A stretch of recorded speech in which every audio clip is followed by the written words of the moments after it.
ba naman hindi susuko etong si Kibuloc, mga kababayan?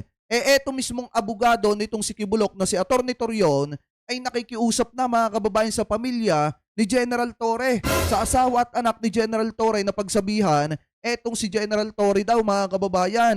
Kasi nga ayaw ng tantanan etong si Kibuloc. Talagang pagka si General Torre at saka yung mga ka-teamwork niya na nasa sa taas, mga kababayan, na kumikilos din, talagang pag yun ang gumalaw, automatic mauhuli talaga at hindi tatantanan hanggat hindi nahuli etong si Kibuloc. So ngayon, kung titingnan natin, mga kababayan, may panawagan itong si Torion sa asawa at anak ni General Torre nung hindi pa gaanong nahuhuli etong si Kibuloc, mga kababayan. Pakinggan po natin.